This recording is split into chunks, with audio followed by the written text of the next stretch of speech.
The Chalcedon Foundation presents The One and the Many, written by R.J. Rushdoony, narrated by Nathan F. Conkey. Chapter 1. The One and the Many. 1. The nature of the problem. One of the most basic and continuing problems of man's history is the question of the one and the many and their relationship. The fact that in recent years men have avoided discussion of this matter has not ceased to make their unstated presuppositions with respect to it determinative of their thinking. Much of the present concern about the trends of these times is literally wasted on useless effort because those who guide the activities cannot resolve, with the philosophical tools at hand to them, the problem of authority. This is at the heart of the problem of the proper function of government, the power to tax, to conscript, to execute for crimes, and to wage warfare. The question of authority is again basic to education, to religion, and to the family. Where does authority rest? In democracy or in an elite? In the church or in some secular institution? In God or in reason? The implications of the problem are religious, as will be shown, but the fact that it is not discussed permits an ignorant equalization of various religions and diverse theologies. The differences between Christianity and atheism are basic, as are the differences between Buddhism and Christianity.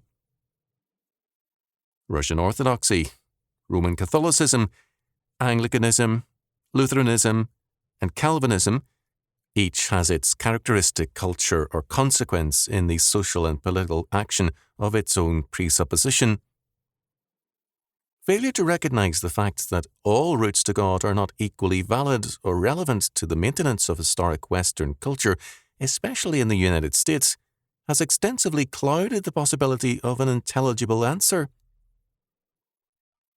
The plea that this is a pluralistic culture is merely recognition of the problem, not an answer. The problem of authority is not answerable by reason alone, and basic to reason itself are pre-theoretical suppositions or axioms which represent essentially religious commitments. And one such basic commitment is with respect to the question of the one and the many.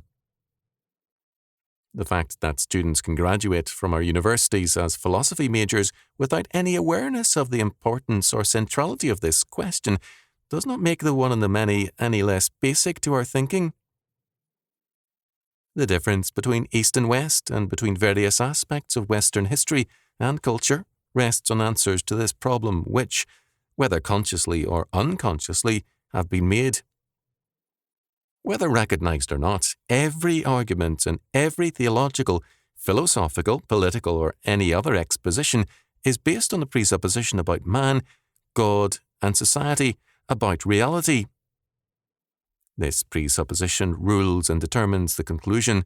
The effect is the result of a cause. And one such basic presupposition is with reference to the one and the many. This avoidance of the problem makes necessary a few elementary definitions as a prelude to discussion. The one refers not to a number but to unity and oneness. In metaphysics, it has usually meant the absolute, the supreme idea for Plato, the universe for Parmenides, being as such for Plotinus, and so on. The one can be a separate whole, or it can be the sum of things in their analytic or synthetic wholeness. That is, it can be a transcendent one, which is the ground of all being, or it can be an immanent one. The many refers to the particularity or individuality of things. The universe is full of a multitude of beings. Is the truth concerning them inherent in their individuality, or is it in their basic oneness? If it is their individuality, then the many are ultimate and the proper source of authority, and we have philosophical nominalism. If it is their oneness, then the one is ultimate, and we have realism. According to realism, universals, which are terms applicable to all the universe and can be called real second substances, are aspects of the one idea and exist within it. Egyptian, much Greek and medieval scholastic thought has been realistic. For nominalism, abstract or general terms have no real existence and are mere names applied to aspects of reality.